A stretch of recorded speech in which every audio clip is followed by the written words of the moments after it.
বাদশাহ হারুন রশিদ এই পৃথিবীতে যারা শাসন করেছিল তাদের মধ্যে অন্যতম বাদশাহ হলেন বাদশাহ হারুন রশিদ। তিনি একজন বড় পরহেজগার বাদশাহও ছিলেন, ওলিও ছিলেন।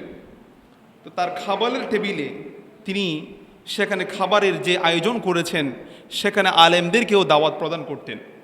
সেখানে হানাফি মাজহাবের একজন জগৎ বিখ্যাত ইমাম আবু ইউসুফ রহমতুল্লাহ আলাই, তাকেও ইনভাইট করা হয়েছিল। তিনিও সেই প্রোগ্রামের মধ্যে ইনভাইট পেয়ে খাবারের মধ্যে অংশগ্রহণ করেছেন। সেই খাবারের মধ্যে তাদেরকে লাউ দেওয়া হয়েছিল। কি দেওয়া হয়েছে? লাউ, কদু এরিওয়া। কদু আমার নবীর বড় পছন্দের খাবার, সুবহানাল্লাহ বলবেন। সেখানে আলোচনা চলতেছে খাবার নিয়ে যে লাউ কদু আমার নবী খুব বেশি পছন্দ করেন। এটা বলতে বলতে সবাই বলছেন যে হ্যাঁ, আমার নবী খুব পছন্দ করেন। ওই সময় একজন বলছে আমি কদু পছন্দ করি না। নাউজুবিল্লাহ বলবেন না। আপনি এমনি পছন্দ করেন না, এটা আপনি পার্সোনাল ব্যাপার, আলাদা বলবেন। যখন আলোচনা হচ্ছে নবীজির পছন্দের ব্যাপার নিয়ে, সেই সময় যখন আপনি বলছেন যে আমার ভালো লাগে না, তো বিষয়টা বোঝা গেল নবী যেটা পছন্দ করে, নবীর যেটা ভালো লাগে সেটা আপনার ভালো লাগে না, এটা বোঝাতে চাচ্ছেন। তা আবু ইউসুফ রহমতুল্লাহ আলাই বলছেন এই ব্যক্তি গোস্তাখি করার কারণে, নবীজি যেটা পছন্দ করে সেটা পছন্দ না হয় না এটা বলার কারণে সে গোস্তাখি করেছে, সেটা মারাত্মক অপরাধ করেছে। এজন্য তাকে তওবা করতে হবে। তিনি এই বিষয়ে ফতোয়া দিয়েছেন। সুতরাং মনে রাখতে হবে নবীজি যা পছন্দ করে ভালোবাসে, ভালো না লাগলেও সেগুলোকে অন্তরে ধারণ করে রেখে দিতে হবে। এটা হলো উম্মতের উপর ওয়াজিব। সুবহানাল্লাহ। আমার নবী লাউ, শশা এগুলো পছন্দ করতেন। এই শশা, এক আলেমের বর্ণনা, তিনি প্রোগ্রামে গিয়েছেন, শশা তিতা পেয়েছিলেন। একটা শশা খেয়ে তিনি দেখতে পাচ্ছেন এটা তিতা। তিনি কি করছে, তিনি চিন্তা করলেন এখানে যদি শশা সবগুলো যদি তিতা হয়, মানুষ যদি খেতে গিয়ে যদি আমার নবীর পছন্দের খাবারের মধ্যে যদি একটু অনীহা আসে, এই চিন্তায় তিনি সবগুলো তিতা ফল তিনি নিজে খেয়ে নবীর প্রতি ভালোবাসা প্রকাশ করেছেন। সুবহানাল্লাহ। এটা হলো মুখের দাবির সাথে অন্তরের দাবির প্রমাণ করে দেওয়া। সুবহানাল্লাহ।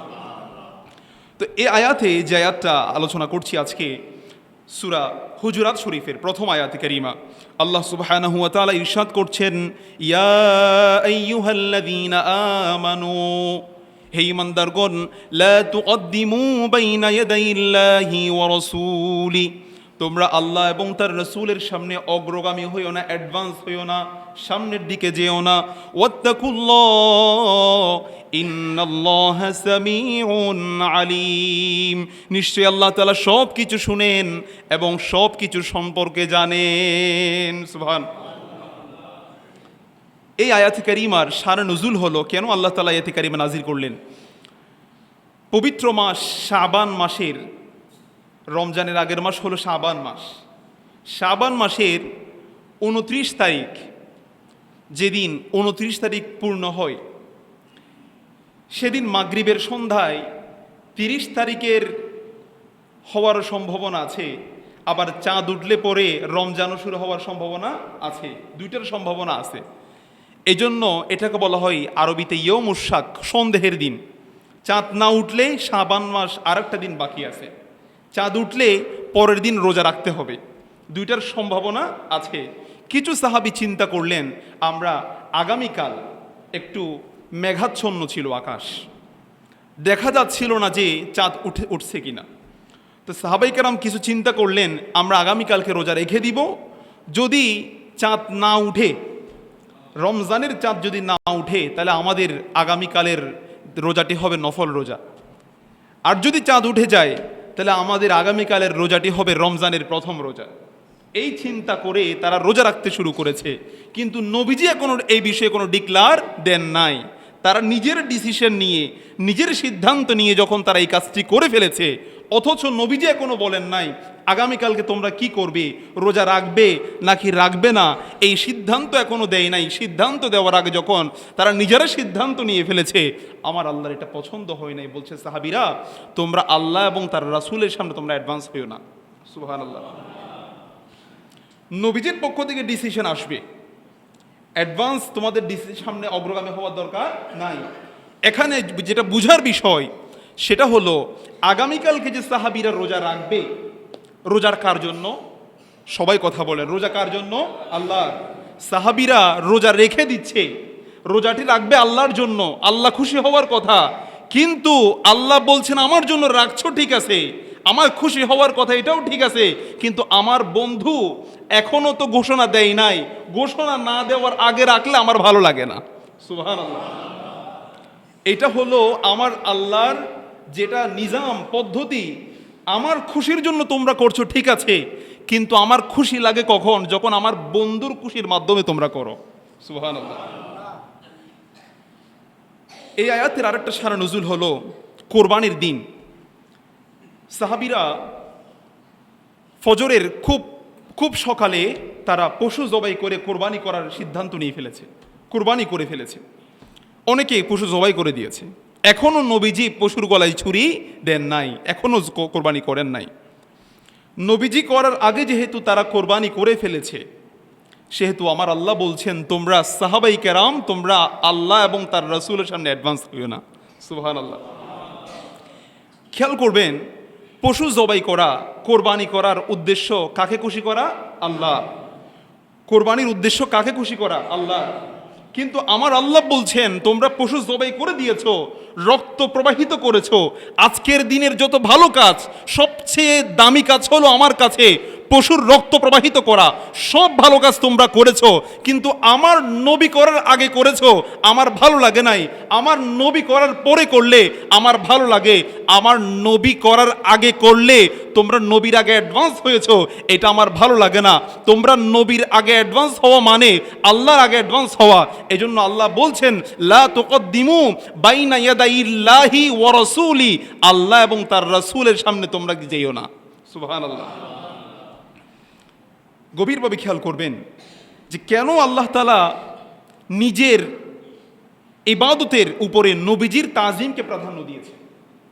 এখানে কোরবানি করা, পশু জবাই করা, আবার শাবান মাসের শেষ দিন রোজা রেখে দেওয়া, দুটাই আল্লাহর হক, দুটাই আমার আল্লাহকে সন্তুষ্টি করার মাধ্যম। কিন্তু নবীকে মাঝখানে আমার আল্লাহ নিয়ে আসলেন যে আমার নবী করার পরে তোমরা করবে। এই যে নবীকে একটা তাজিম দিয়ে দেওয়া, সম্মান দিয়ে দেওয়া, আমার আল্লাহ বলছেন আমি আমার হাবিবকে আমার ইবাদতের ক্ষেত্রে তাজিম দিয়েছি, সম্মান দিয়েছি। সুবহানাল্লাহ। এই বিষয়টা কেন হলো? এখানে একটা বিষয় আপনাদের সাথে আমি শেয়ার করতে চাচ্ছি, সেটা হলো উহুদের ময়দানে নবীজিকে কাফের মুশরিকরা অনেক কষ্ট দিয়েছে উহুদের যুদ্ধে। এই কষ্ট পেয়ে আমার নবী একজন কাফের মুশরিকের জন্য বদদুয়া করেন নাই। সুবহানাল্লাহ বলবেন না? চাইলে করতে পারতেন। নবীজিকে এমন কোনো কষ্ট নাই নবীজিকে দেওয়া হয় নাই। শেষ পর্যন্ত নবীজির দুটা দাঁত মোবারক শহীদ হয়েছে। কষ্ট পেয়েছেন, কষ্টের পর কষ্ট অনুভব করেছেন। অনেকে বলেছে হুজুর একটু বদদুয়া করে দেন, হাত উঠে দিলেই তো শেষ হয়ে যায়, একবার তো বলে দেন। কিন্তু আমার নবী বলছে না, তাদের জন্য আমি কোনো বদদুয়া করব না, কারণ তারা আমাকে কষ্ট দিয়েছে, তারা হয়তো একদিন বুঝতে পারবে, পরিবর্তন হয়ে যাবে। সুবহানাল্লাহ। যুদ্ধ, এটা হলো উহুদের ময়দানের চিত্র। আবার আপনি যখন দেখবেন খন্দকের যুদ্ধ, এই যুদ্ধ এত বেশি কাফের মুশরিকরা আমার নবীকে প্রেশারাইজ করেছে, চাপ দিয়েছে, নবীজি আসরের নামাজটা আদায় করতে পারে নাই। নাউজুবিল্লাহ মিন যালিক। তা আমার নবী আসরের নামাজ যে পড়তে পারে নাই, এটার জন্য এতটা কষ্ট পেয়েছেন, এতটা কষ্ট অনুভব করেছেন। কষ্ট অনুভব করে আর সহ্য করতে না পেরে রাতের ওই নামাজটা, কাজা নামাজ পড়ে তাদের জন্য খেলাফে দোয়া, তাদের বিরুদ্ধে আমার নবী দোয়া করেছেন। তো প্রশ্ন করা হয়েছে হুজুর উহুদের ময়দানেও তো আপনাকে কষ্ট দিয়েছে, আপনি তাদের বিরুদ্ধে বদদুয়া করলেন না। আপনাকে খন্দকে যখন কষ্ট দিয়েছে, আসরের নামাজ পড়তে দেয় নাই, আপনি তাদের বিরুদ্ধে বদদুয়া করলেন, তাদের বিরুদ্ধে খেলাফে দোয়া করলেন, তার কারণ কি? তখন আমার নবী বলেছেন উহুদের ময়দানে কষ্ট আমাকে দিয়েছে, এজন্য আমি তাদের বিরুদ্ধে কিছু বলি নাই, কিন্তু আসরের নামাজ যে আমাকে পড়তে দেয় নাই, এটা আমার হক না, এটা আল্লাহর হক, আমাকে আদায় করতে দেয় নাই, এজন্য আমি আল্লাহ সহ্য করি নাই, কারণ আমি নবী, আমার সম্মানের উপর আল্লাহর ইবাদতকে আমি প্রাধান্য দিয়েছি। সুবহানাল্লাহ। তো আমার নবী যখন নিজের সম্মানের উপর, নিজের কষ্টের উপরে আমার আল্লাহর ইবাদতকে প্রাধান্য দিয়েছে, তো আল্লাহ বলছেন আমার হাবিব যেহেতু আমাকে প্রাধান্য দিয়েছে তার নিজের কষ্টের উপরে, আমাকে আমার তাজিমকে, রেসপেক্টকে, সম্মান দিয়েছে, আমি আল্লাহ আমার ইবাদতের চেয়েও আমি আমার নবীর তাজিমকে আমি বৃদ্ধি করে দিয়েছি। সুবহানাল্লাহ।